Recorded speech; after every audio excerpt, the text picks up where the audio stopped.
From the moment he struck it, that was always going to be a winner. And it's good because Krickstein is totally committed to his forward movement. That's the time to lob.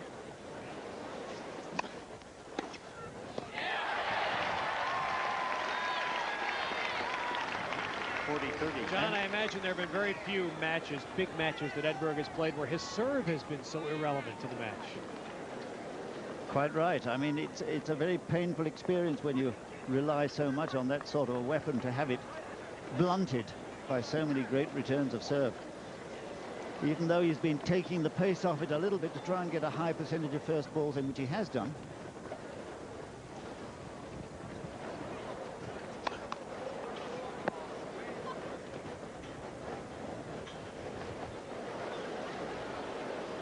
Well, he can't even bring himself to toss the ball up for the second serve, and there are plastic bags blowing around all over the court. Here comes one now. Just blowing up behind. There it is. Fine piece of camera work there. Quiet, please. Our tennis tonight, directed by Peter Bleckner, produced by Gordon Beck, and our fine CBS crew. Deuce. And the double fault. His 7th, and there's no question that was weather-induced. I think the whole of Edberg's painful experience tonight has been weather-induced, but it's also been Krickstein-induced. 7 for Edberg, a high number, really, but you can thank the wind for that. And for that. Whatever momentum Edberg had seemed to be blunted again by that wind gust. And now Krickstein hopes to rally on a break point.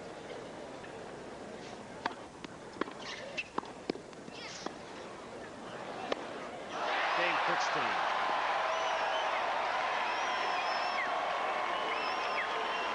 We play on after this. We play on into the cold night in New York. 5th set, Krickstein starts with a break. Other women's scores from today. Steffi Graf advances. She has not lost a set yet.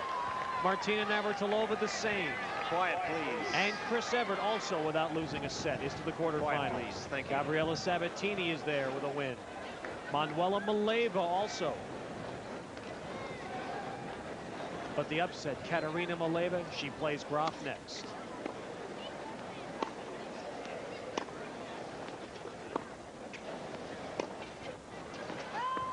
Love. Edberg shot out, and he is visibly upset.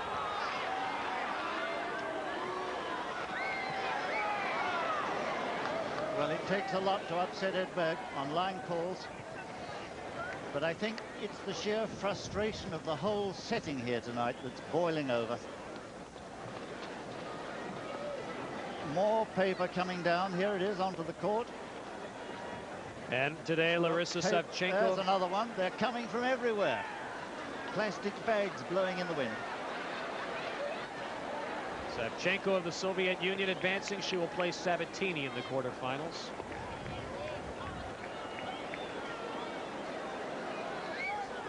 Today, Lendl. He wins. He'll play Lasik tomorrow. You'll see that on USA, as well as Jimmy Connor's match with Jorge Lozano. Those will be 4th round matches. Derek Rastanu upset Tim Mayotte. I expect any moment now to see Dorothy come out and scream for Anti-M.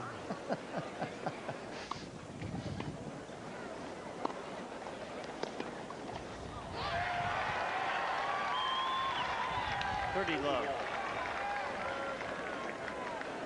Well, there's a record for you. 5-0 in 5-set matches here at the Open. And this is only his 4th. And now Edberg, 40 love. just in the space of several points, looks to be the discouraged Edberg again.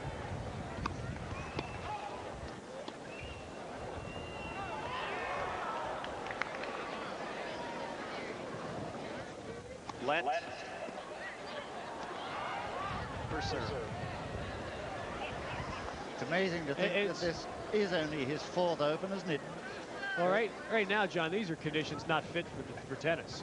It's really baffling to everybody out there. The players can't hear anything.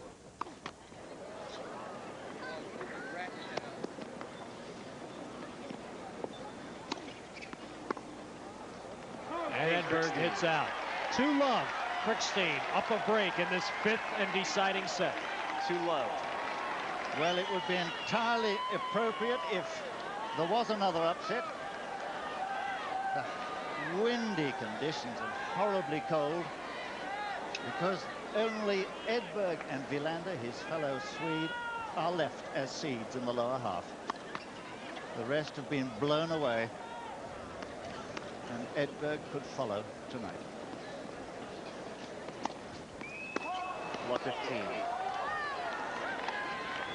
8th double fault. Well, what a worrying moment for the Edberg camp. Little that Tony Pickard can do.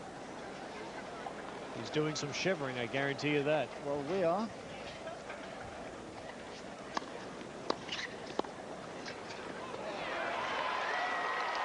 That was a 9-point streak for Krickstein, ended there by Edberg. And he is quickly on the way to the critical list if he does not pull himself together. 15 all.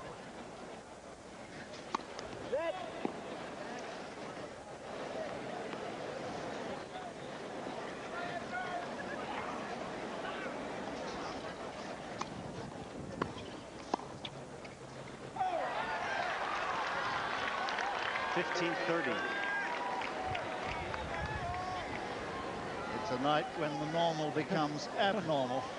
The boats in San Diego probably wish for this on Wednesday.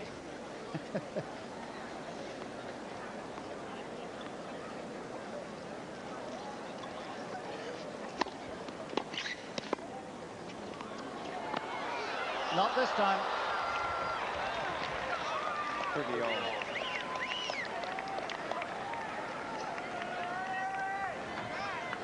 Well, now let's see how he chases after this one. He makes it, but loses his footing just as he goes to stop. And that could have been a nasty fall, seeing it again. I don't think he said.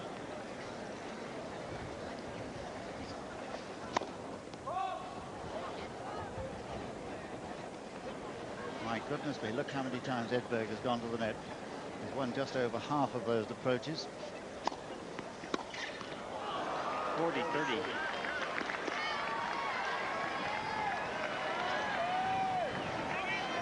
Oh, Edberg now at a point to hold, but he is still down a break in this 5th set.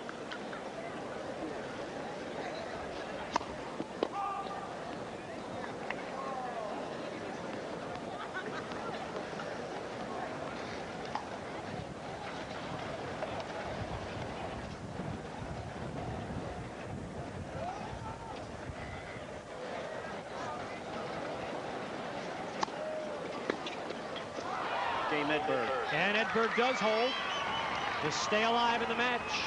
Krickstein up a break. Krickstein leads in this 5th set.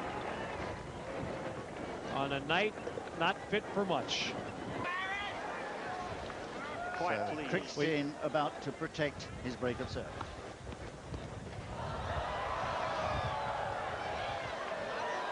Love. And any 5th set is a test of character, but this one particularly so with these awful conditions.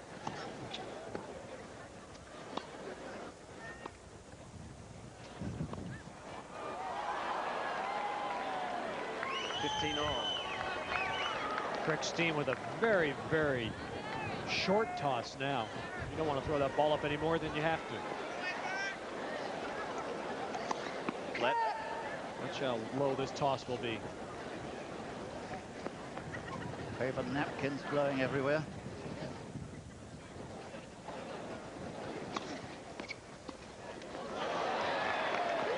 And Edberg just patty cakes that second serve. 30-15. He's on the verge of falling apart, John. Well, I'm sure for him this is nothing less than a nightmare.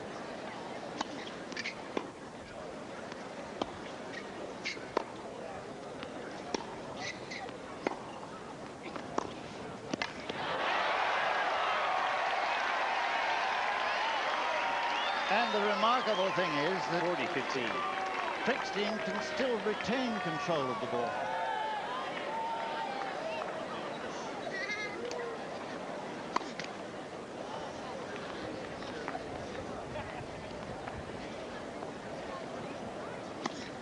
Krickstein particularly plays quickly. Dave Krickstein. And with good reason, because I think he senses He leads what may be 3-1. inevitable. Leading 3-1 now in the 5th set. For those of you, again, tuning in for Alfred Hitchcock Presents or Riptide, wherever you are living in our country, you will see those programs on USA in their entirety after tennis.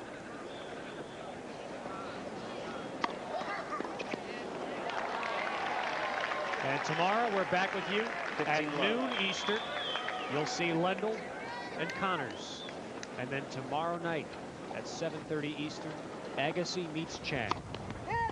In what should be a marvelous match.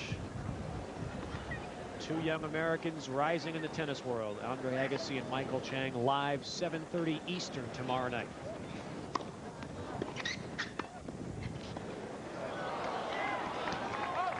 The wind 30 low.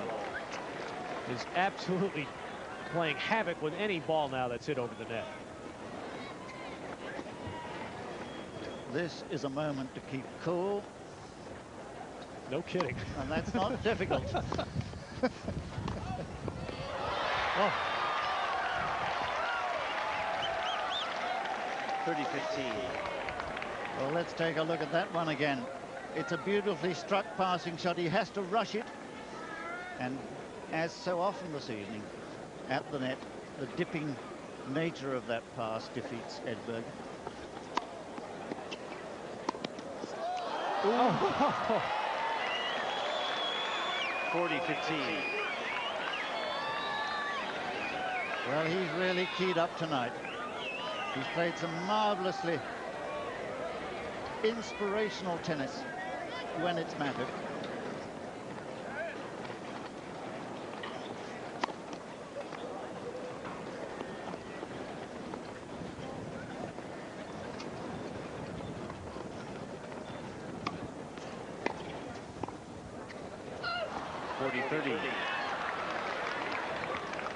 That's out. And it's 40-30.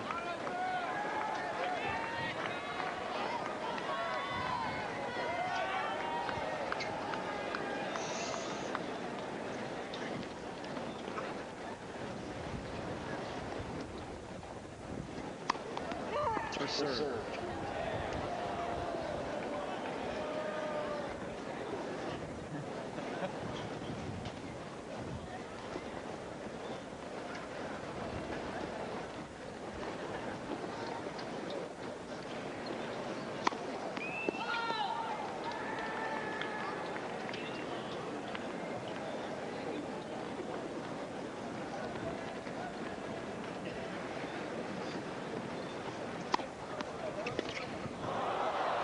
Oh, Edberg holds, but 21-year-old Aaron Krickstein, Ball change. never before a quarterfinalist in a Grand Slam Krickstein leads championship, 3-2. is still up a break in the 5th set.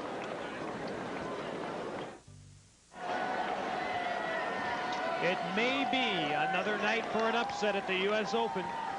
Aaron Krickstein has it within his grasp. He is up a break on the Wimbledon champ in the 5th set. Quiet, please. In a night that tests the best tennis players in the world.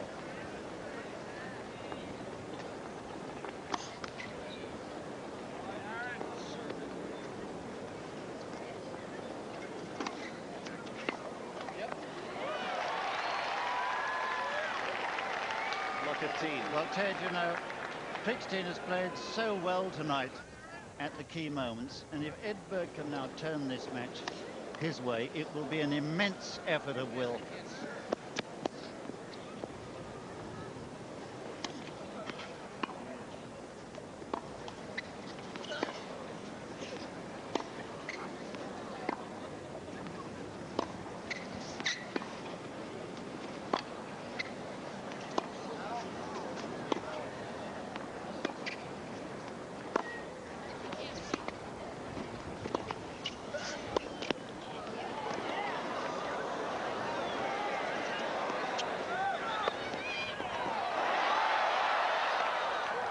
that's marvelous.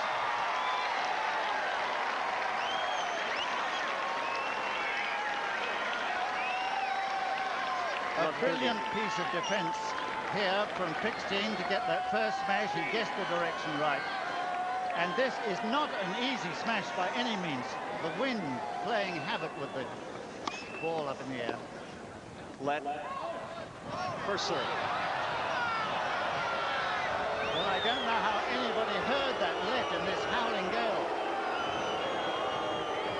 That is the problem right now. It is so windy, you cannot hear anything on the court. That was a Cyclops beat. First service. 15-30. Edberg's shot is out. And it's 15-30. Absolutely incredible win. It's a case of the Cyclops not being able to beat the Cyclone. We can't hear it.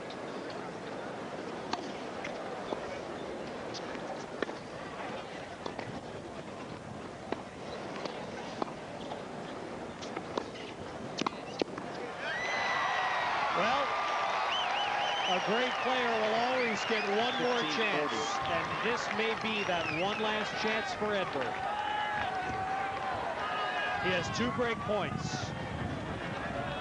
They have been out here nearly 3.5 hours under tortuous conditions. And now Edberg will get a second serve.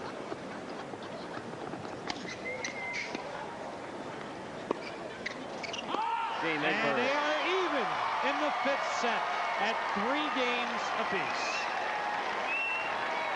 Well, that is a mighty effort from Edberg. Please take your seats.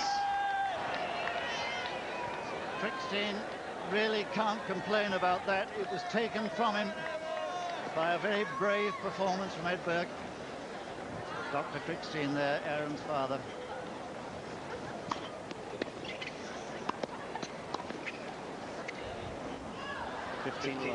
The toughest thing tonight for Edberg, John, seems to be judging whether those lobs were going to be in or not, and he almost hit that ball.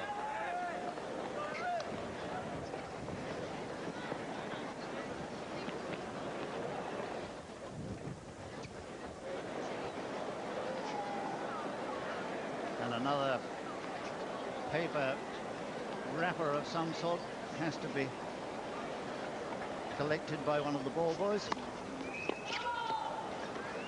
There, you could hear Cyclops barely there.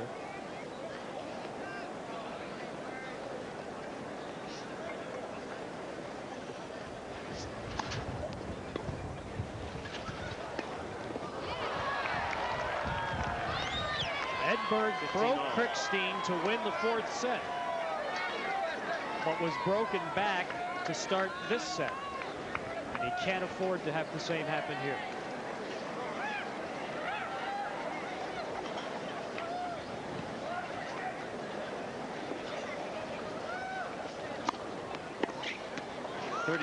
I'll say something else, John. It does testify to the tennis fans of New York that so many have stayed through these conditions tonight to watch this match.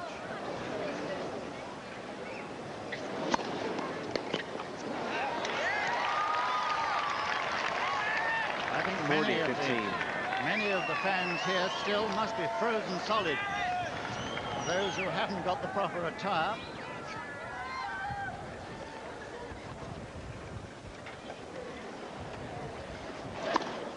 Game Edberg. Ace number 7. And we are on serve in the 5th set. We will return after these words from your local cable systems. Back live at Stadium Court in what is in almost a circus-like atmosphere of swirling winds and outstanding tennis through difficult conditions. Wait, please. It is love 15. Edberg leading 4 games to 3 in the 5th set.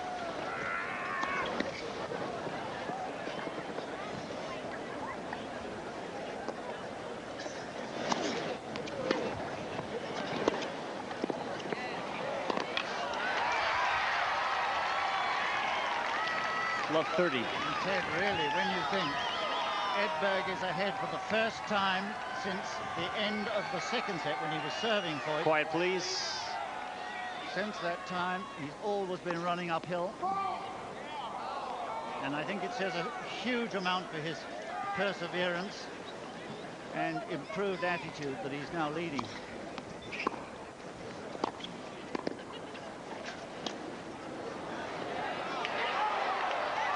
That is Love out. 40. And now 3 break points for Edberg, and that may give the Hardy fans who've been rooting for Krickstein all night a mighty disappointment.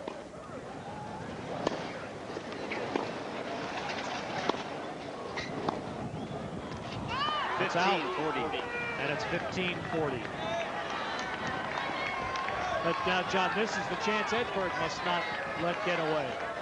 This is the moment he's worked so hard for. 3 hours and 32 minutes. They've been out there on one of the most difficult nights for tennis I can remember. A second serve on break point.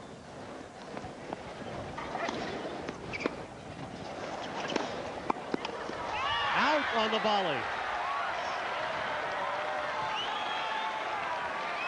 30-40.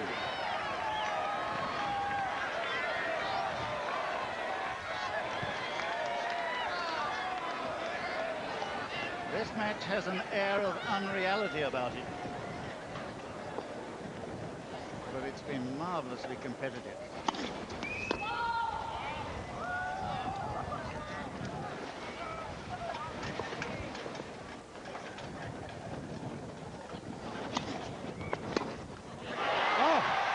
Can't believe it. Edberg has let 3 break points get away.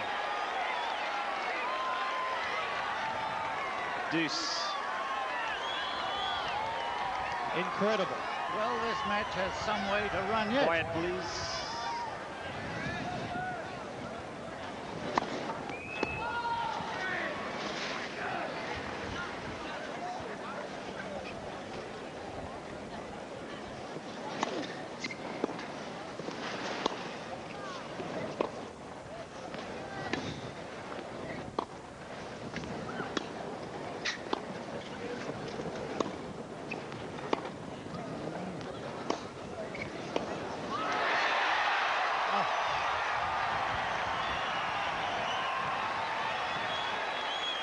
Ball almost fell off Edberg's Advantage racket. Krickstein.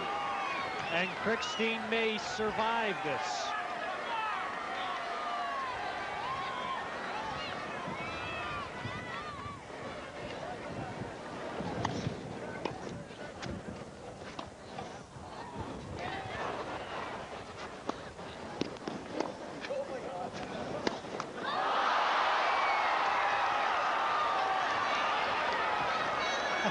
Deuce.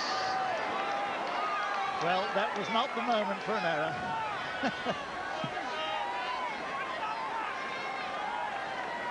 On his 4th visit to the US Open, his 6th 5-set match, and he's never lost one, Krickstein.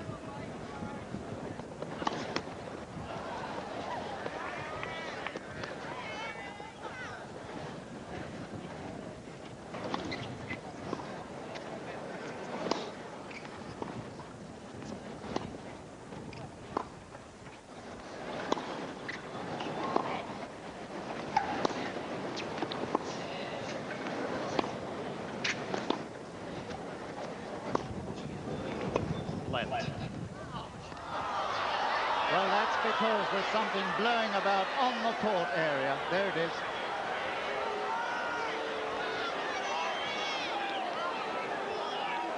I'm sure half the fans don't know why the play was stopped. Exactly right. In fact, that was the only thing to do. Quiet, please. Thank you. Steve Ulrich, absolutely right. It is deuce.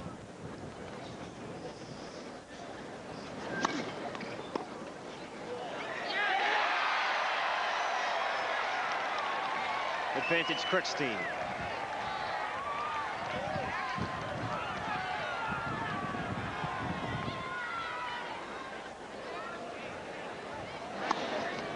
let. Same thing. John, we may never finish this match if that's the case. I've never seen so much debris blowing about in the wind. We'll take you over to Shea Stadium.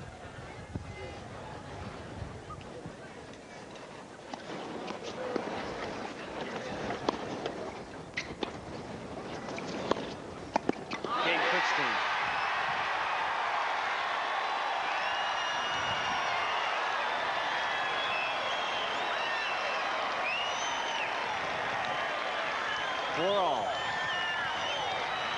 They first played here, John, 5 years ago as teenagers.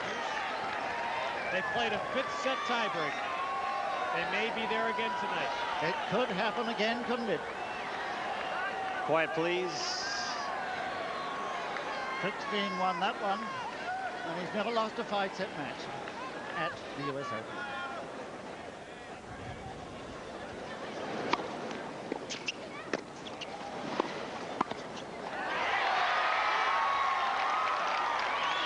Love. But Edberg's been here before in great championships, and this younger man hasn't.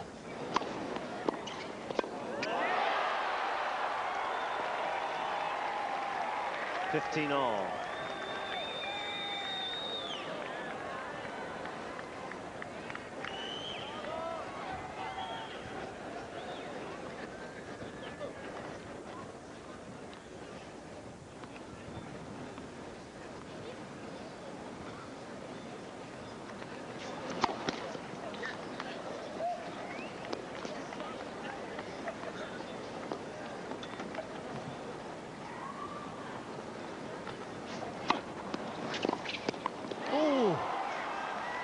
What a good serve. 30-15. Into the body.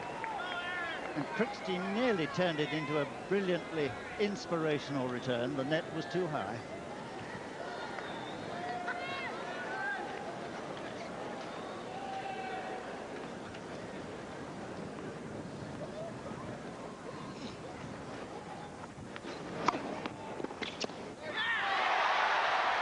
Great return all night by Krickstein. 30-all. This is a brilliantly inspirational return, if ever there was one. To bring 30-all. He's so sure on that two-hander. You could say this is quite an important point.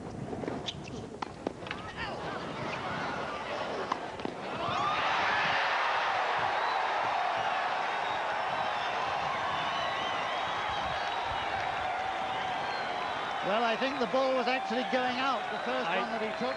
Absolutely. 30-40. I think Edberg will see lobs in his dreams for weeks. Quiet, please. Except there'll be nightmares. Yes.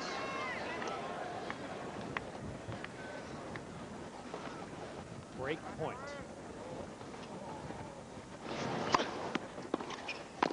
Game Krickstein. He has won game from the match.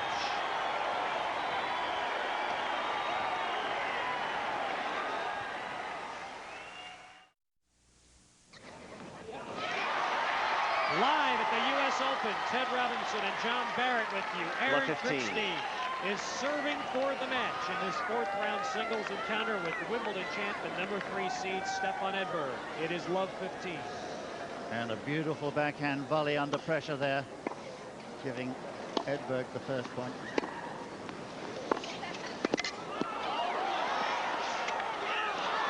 And it's long.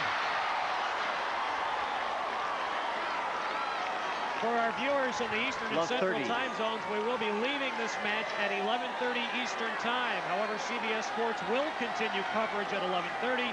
On the West Coast, USA will stay live to the end of the match. It is love 30. Love 30.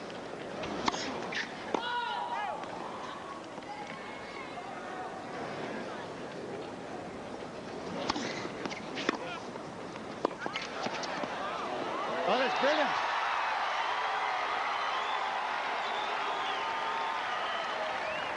love 40. He's trying to be Lazarus tonight, John, is Stefan Edberg. He was dead. Well, that was... Quiet, please. That was the most courageous point he's played, really.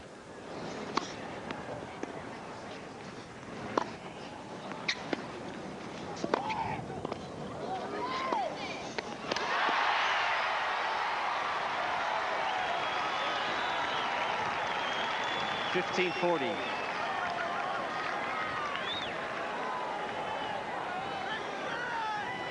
Well, he's a doctor. I hope he knows how to deal with palpitations, because there's plenty of that going on here tonight. 15.40, still 2 break points.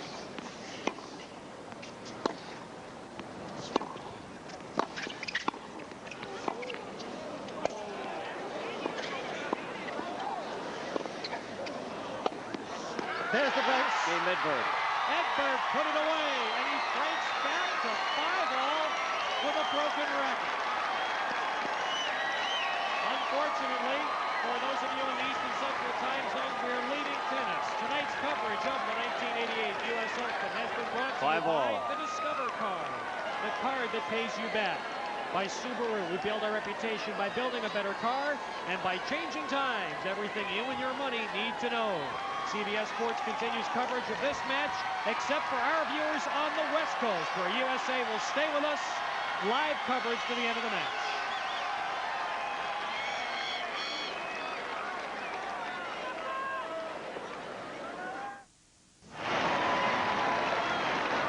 High drama on the stadium court at the U.S. Open.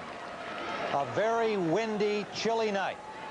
That is Dr. Herb Krickstein watching his son in the 5th set against the Wimbledon champion and number 3 seed, Stefan Edberg. They are 5-all, Edberg serving.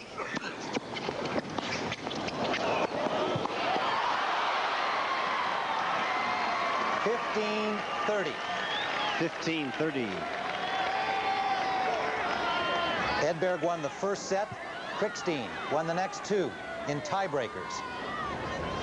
Edberg pulled even at 6-4 in the 4th set. Krickstein broke in the opening game of set number 5. And we are here in very difficult conditions coming down to the final few games.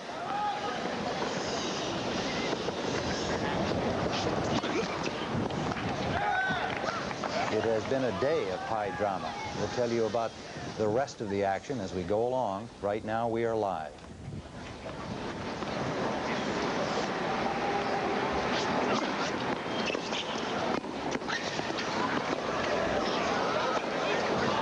Another lob by Aaron Krickstein. He has foiled Edberg so many times in this match. Aaron has put together a tremendous match all along. 15.40. 2 break points here for a 6-5 lead. Edberg has had a very tough time of it. It's cold, it's very, very windy, and on big points, he hasn't come up with the plays.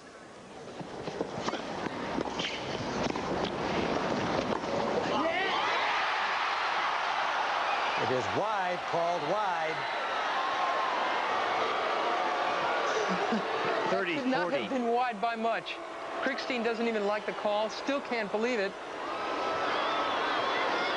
He's been passing so well. And he has really been thwarting Edberg's net game by keeping the ball so low that often Edberg has been forced to volley up in windy conditions. But that one stays called wide. Mary Carrillo with Tim Ryan. We are covering this match live on our U.S. Open Highlight Show, 30-40 at 5-all, 5th set. Still a break point for Krickstein.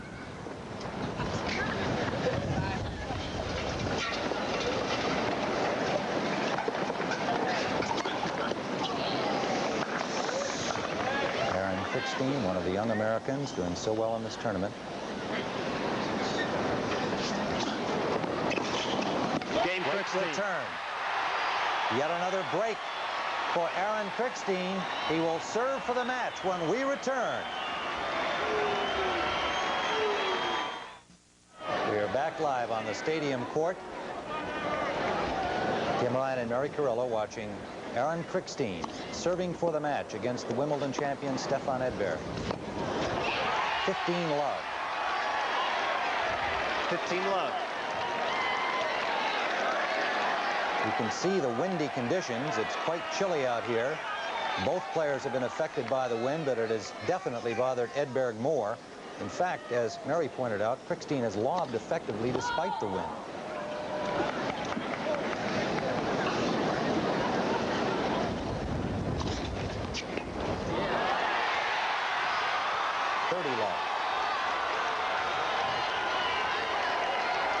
Love.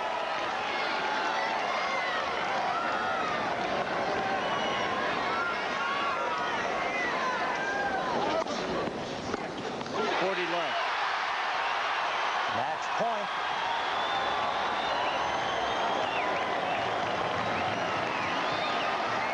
Quiet, please.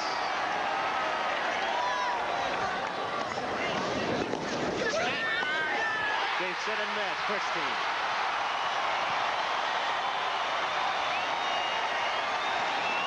In an upset-filled tournament, the most stunning upset so far. 3 sets to 2. 5, Unseeded 7, Aaron 6, Krickstein 7, 6, over 4, the number 6, 3 7, seed and Wimbledon champion, Stefan Edberg, 7-5 in the 5th set. We'll return with more of our U.S. Open highlight show in just a moment.